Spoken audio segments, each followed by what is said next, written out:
What if the person who knows the least about investing can eventually outperform the person who knows everything? It sounds impossible, but there's something many beginners overlook. In investing, talent can help you understand the market.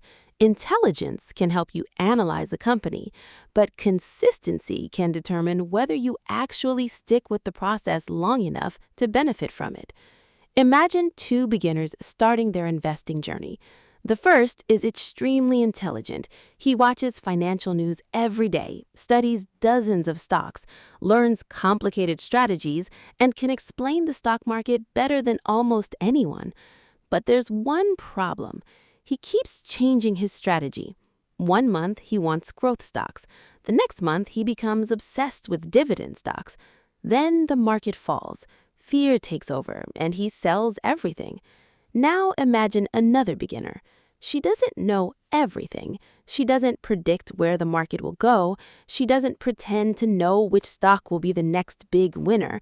But every month, she learns something new, invests according to a sensible plan, manages her risk, and stays focused on the long term. Years later, something interesting can happen. The less talented investor can have the better outcome simply because she kept showing up.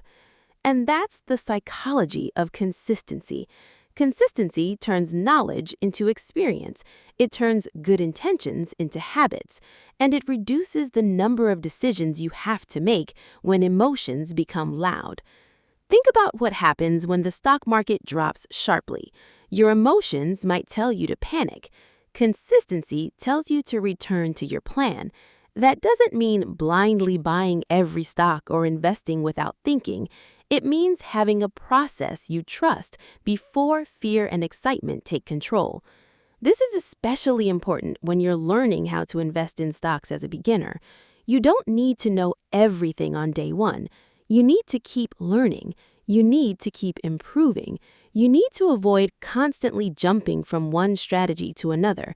And most importantly, you need to give your good decisions enough time to compound. Because wealth is rarely built by one spectacular decision. It's often built through hundreds of ordinary decisions repeated over many years. That's why consistency can be more powerful than talent. Talent may give you a head start, but consistency keeps you moving when talent gets distracted, motivation disappears, and the market becomes uncomfortable. So if you're beginning your investing journey, don't ask yourself, how can I become the smartest investor? Ask a better question. How can I become the most disciplined investor I can realistically sustain? Because in investing, you don't necessarily need to be extraordinary. You need to be consistent enough to let ordinary good decisions compound. And that may be one of the most powerful secrets in investment psychology. If you want to become a better investor, keep learning, keep thinking long-term, and keep showing up.